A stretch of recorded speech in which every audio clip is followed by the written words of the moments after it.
having the courage to actually stand up and ask a question in a room full of strangers. This is a scary part. Let's call it what it is. I took a breath, I relaxed, and I said, what's the worst that can happen? Literally, what is the worst that can happen? People judge me, they make fun of me. Doesn't matter. If anything, I will learn how to be even a more confident person when I speak up. Now, there's two things that I wanted to mention. First, it's so important to prepare a list of questions just in case you are picked on, or just in case you want to ask but you don't know what to ask. The second point, which is probably the most important thing to do, is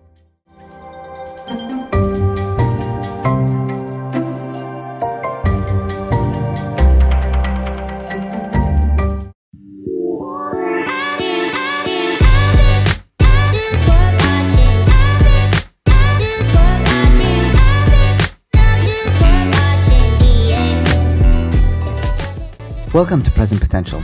I'm your host, Hassan, and the reason I launched this podcast is to create a ripple effect of optimism that reaches 1 billion people in the next decade. Ambitious? Very. Scary? A little bit. The aim of Present Potential is to empower listeners by sharing stories of individuals who've turned challenges into opportunities, proving that we all have untapped potential. If you're new to this podcast, welcome. If you've tuned in before, thank you for your support, and I hope you find value in these conversations.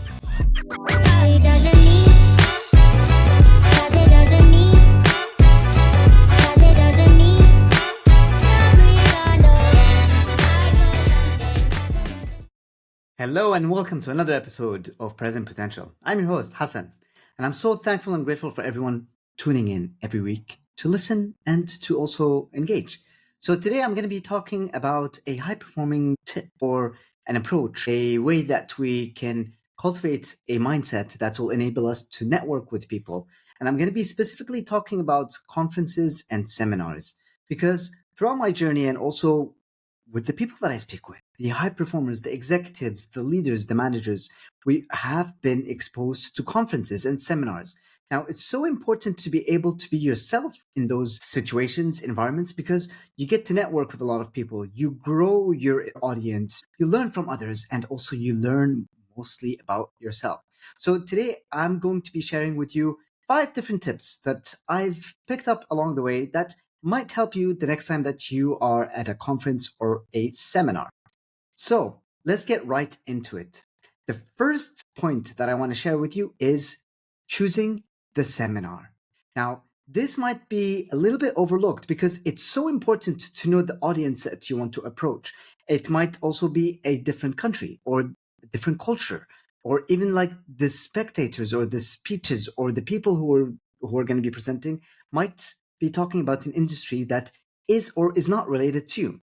For example, when I was an investment advisor, I used to go to a lot of conferences and seminars that really encapsulated that. Different market insights, macro strategists talking about their analysis of what's happening in the economy and the markets. And it was really related to what I was doing. But within the markets as well, there are different segments. We could talk about stocks, we could talk about bonds, we can talk about commodities, we can talk about crypto, we can talk about relationships, we can talk about family offices. So there's also niches within these seminars. Now, in the past year, I went to a couple of seminars that were based on human resources, which is completely different than what I was doing. And I met a lot of different HR leaders, and I also met a lot of coaches along the way.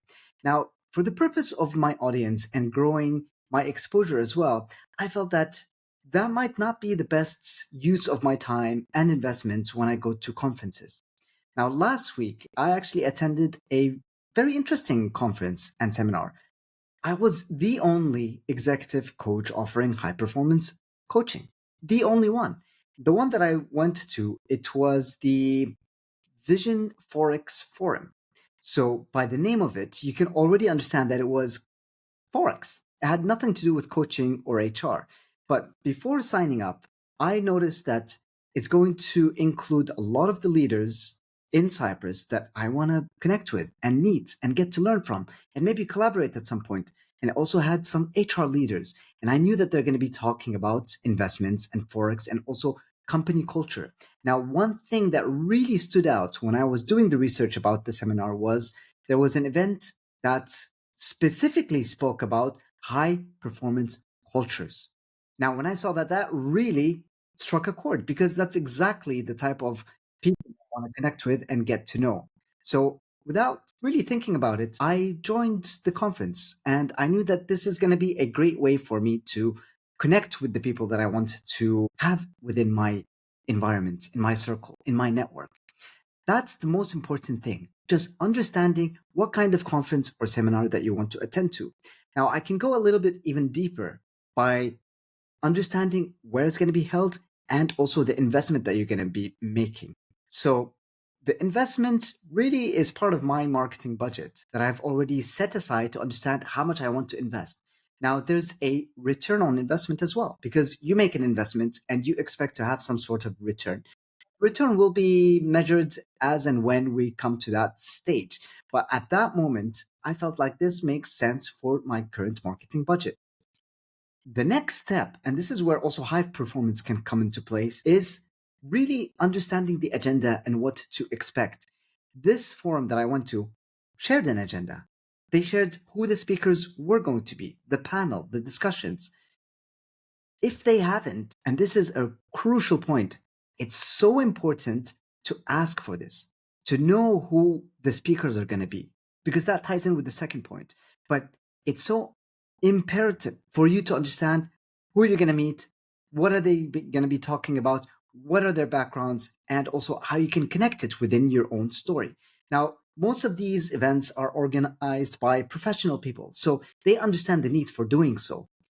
There's a way that you can reach out to them. There's probably a contact that you can reach out to, some details, even a telephone number. And that's where it's so important to reach out to understand who's going to be there, what's their purpose, and why are they there, and how you can actually bring value. Because it's a two-way street. It's really understanding that it's a relationship that you build. It's not just going somewhere and expecting to get more. It's not just expecting to go and have great food and to learn and not give back. It's really important to have that kind of trade off. And now it might sound like a transaction, which it is. Why not? You gain and you share as well. And that's where I believe the collaboration can be. You can take it to even a step further by considering becoming a panelist or a speaker. Now, that would mean that there's a little bit more of an investment that takes place, but that puts you in the limelight. And it's also an opportunity for you to demonstrate your capabilities and showcase what you're able to provide in terms of services and value for other people.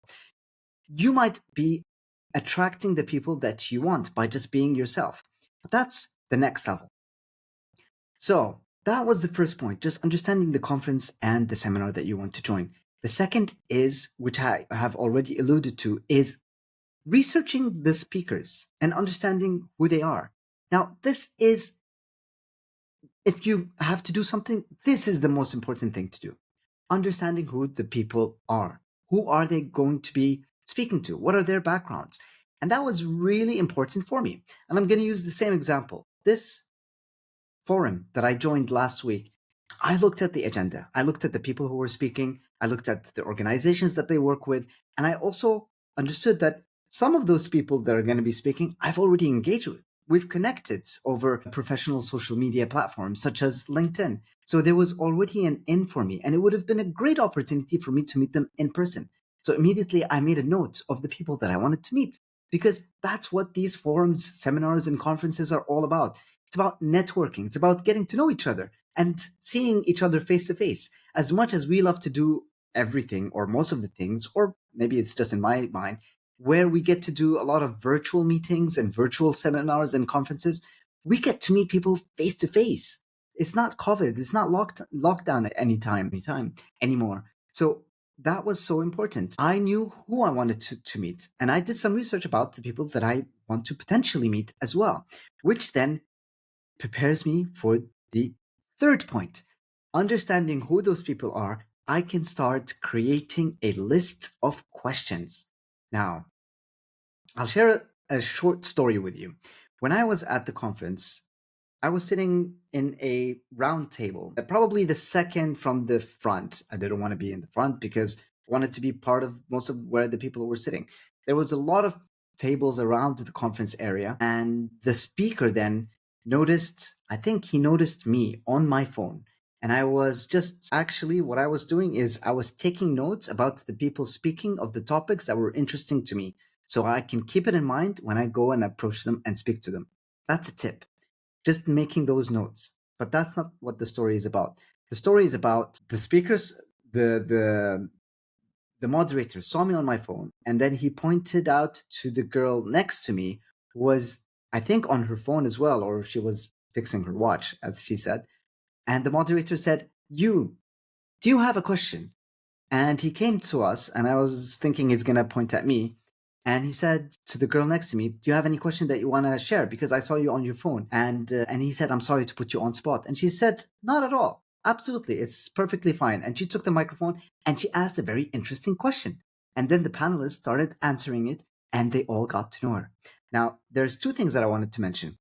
First, it's so important to prepare a list of questions just in case you are picked on, or just in case you want to ask, but you don't know what to ask. So, having a list of one, two, or three questions that you can refer back to will give you a great insight into what you can ask if you're picked on, or if you want to just speak up. Now, the second point, which is probably the most important thing to do, is when you ask a question, you stand up from your seat. You state who you are and what you do in 10 seconds, and then you ask your question. Now, why is this important? This creates two reasons. First, people in the panel get to know your name, but it also creates the opportunity for the audience, everyone around you, to know exactly who you are and what you do. And secondly, it brings authority and confidence to the way that you say it. I'm Hassan, I'm an executive coach, and I provide one-on-one high-performance coaching.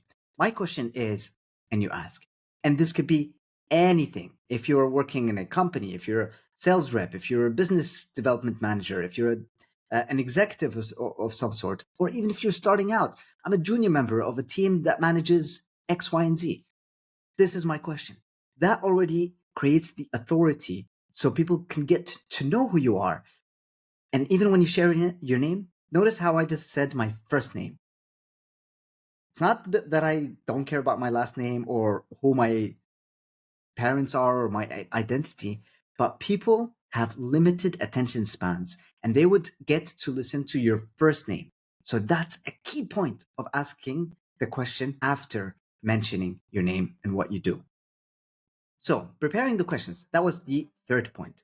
Now, the fourth, which is probably more important than the third point, but it comes after the third point in my mind, is having the courage to actually stand up and ask a question in a room full of strangers.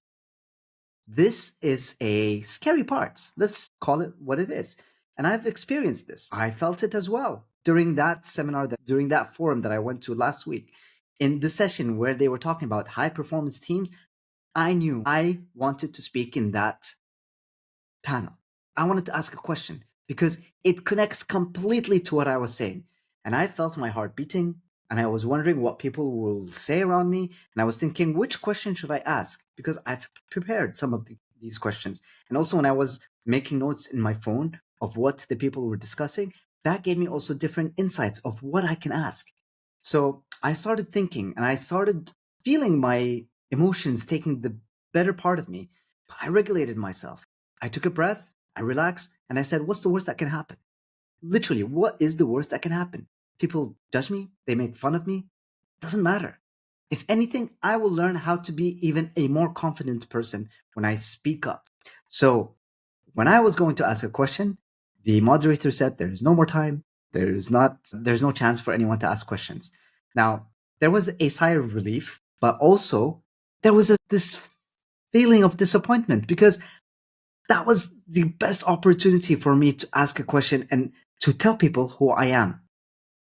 But it didn't stop there because I knew who the people were and I took notes and I loved their insights that they've shared. So I made it my mission to meet them afterwards and also connect with them because we speak the same language. And I'm sure that they would have loved hearing people engaging with their insightful comments and values that they shared with us. But the point, the most important element that I wanted to share in this fourth tip is building that courage to ask questions. Building that courage. And I know it can be scary, but we can break it down because we don't need to ask questions in the auditorium in front of thousands or hundreds of people. We don't need to do that. If we don't feel comfortable yet, we can write down the question that we want to ask, know who we want to ask it, and then approach them afterwards, where it's just a one on one and we feel a little bit more comfortable. If we're not even comfortable to do that, which kind of defies the reason why we go to forums or conferences, but even if we're not comfortable to do that, then write the question and reach out to that person at a later stage. Get their details from somewhere. Ask the conference if they're able to share their details, if they have their consent to do so, or connect with them on social media platforms such as LinkedIn and send them a message. That starts that massaging of your confidence to be able to speak up. Impactful way is really to speak up in front of everyone because you get to learn about yourself. You get to see that you are more powerful and you get to hold a microphone and listen to your voice around that room. And you also get to speak to the people directly and they can see you looking at them. And that builds confidence. The more that we do it, like any skill or behavior, it becomes better. You just have to start and just know where you want to start. If you're comfortable starting by asking questions in front of everyone, great. You're going to learn so much more. If not, approach the person afterwards on a one-to-one basis. If you're still not comfortable, reach out to them directly through messages, if that's possible as well, and start building that confidence. Now, the last point that I wanted to make, which kind of also connected, and all of these are really intertwined with one another, but I thought of breaking them down to make it easier to follow the sequence of events. Now, after this panel discussion about high performance teams and cultures, where I didn't get the chance to ask a question, but I had questions and I wanted to speak to people, I knew that I wanted to approach the people on the panel. So I made specific notes of what they've said that resonated with me that I wanted to ask some questions to build a conversation, to connect with them, to build that relationship between us. So I approached them afterwards. And this is key as well. It's understanding how we approach the people. So I witnessed or saw them around the coffee area. I wanted to make sure that they're not being bombarded by a lot of people and questions and didn't have the chance to see me, or I felt awkward, or I didn't want to just go and stand there and look at them and make them feel a little bit uncomfortable. Why is this guy just standing next to me? One of the people that was speaking, I kind of approached her at a wrong time, but it was just me and her. And I was at one of the booths and she came and she was eating a biscuit or a cookie. And I looked at her and I was like, this is a great opportunity for me to speak to her. It's just us two, the booth, and there's nobody around. Now, I knew that she was eating a cookie and she didn't have the ability to use her hands to give me her business card or take my business card, but I knew that I had to ask her and speak with her. So I looked at her and I was like, hi. Immediately, the focus is on her. I loved what you shared about X, Y, and Z during the panel discussion. It really resonated with me. And I felt that A, B, and C meant 1, 2, and 3. Something along those lines, connecting the value that she shared with us, because it was so insightful for me and it was completely genuine. And when I shared that with her, she said, thank you, while she was eating the cookie and she was trying to hold everything that she was holding in place. And after that, I said, allow me to introduce myself. My name is Hassan. I'm an executive coach and I provide one-on-one high-performance coaching. And that's it. I just stopped there. I just wanted to tell her my name and also to sense whether she's interested to learn more about what I do. And she's like, oh, great. It's nice to meet you. Oh, so you're an executive coach. Now, I've mentioned it before. This forum had a lot of Forex people and I think no coaches. So she was already interested because I was standing out from the crowd. I was different from everyone that she's been meeting with. And she started asking me, so what do you do and how can you help? Now, that was my in. When she starts asking me questions, it means that she's interested. So these are the telltales that we connect. And I started talking to her about why I did it. And I explained to her my story, how I was an investment advisor and the reason why I switched and became an executive coach and the journey within that. But I kept it to a bare minimum. I don't want to keep talking about myself. I want to show her the value that I'm providing there and connecting it to what she shared, because she shared about high performance cultures. And I engaged with that. And I told her that I understand how people who are high performance might not be performing to the best of their ability because of the culture, because they feel neglected, because they might lack the communication skills that they can speak up confidently in certain situations, such as a conference or a forum. And I explained to her that I felt that she was so confident when she was explaining her insights. And that kept the conversation going. And I got to ask her questions. How do you think your team is doing? How can we make it better for them? And then eventually I asked her, are you willing or interested to exploring whether coaching can be something that's beneficial for your team, for your company? And she was completely honest because it was a genuine conversation. She told me, at this moment, we're not really looking at it because we're looking at other stuff. But let's be in touch. Give me your details and we'll reach out and arrange a meeting at some point in the future. That's it. That was perfect because I've established that relationship. We've connected. I gave her my details and we were well on our way. It wasn't awkward. I wasn't really trying to force myself to sell to her because I knew that I just wanted to build a connection. It's a long-term play for me anyway. And the things that I do and the services that I provide isn't really about, well, the short term. It's really about creating those connections for the long term. So if it is in anything that you're doing, think about those relationships, build them, cultivate them, understand the other person. People meet there because there is some sort of mutual interest in the topics, discussions, industries, and anything that we do when we go to these types of events.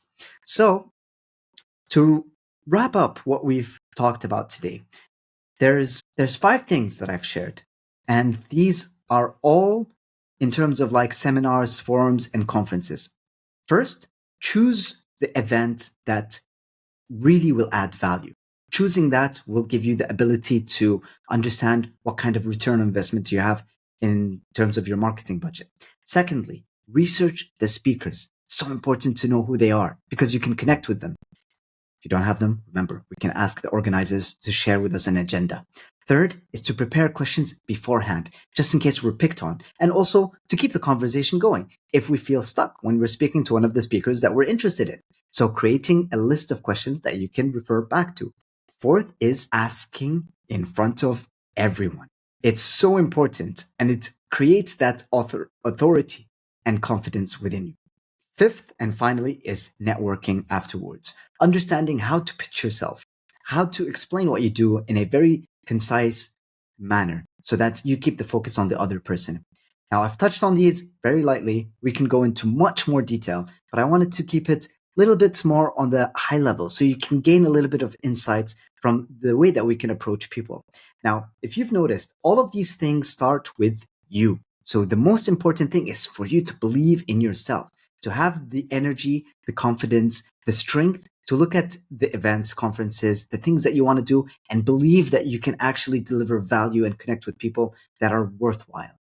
So as always, thank you for tuning in. I hope that you find value in these discussions. And if you have any questions, feel free to reach out because these are discussions that I currently have with people that I'm working with and also on my own. So these are such profound tips that I've gained along the way and I'm still developing them. Are there better tips? Are there more tips? Absolutely. If there are, and if you can share anything with us, please do so in the comments or reach out to me directly. As always, thank you so much for tuning in to Present Potential. Remember that today is the most important day of your life. And until next time. Thank you for watching and listening to Present Potential. If you found value in this episode, please give it a like, share it with someone who needs to hear it, and subscribe for more. Join the conversation in the comments and let us know your biggest takeaway. If you'd like to listen to other inspiring stories, check out our other episodes on Spotify, Apple Podcasts, and YouTube. Make sure to also follow us on Instagram under Present Potential Podcast, where you get to see behind the scenes and engage with us.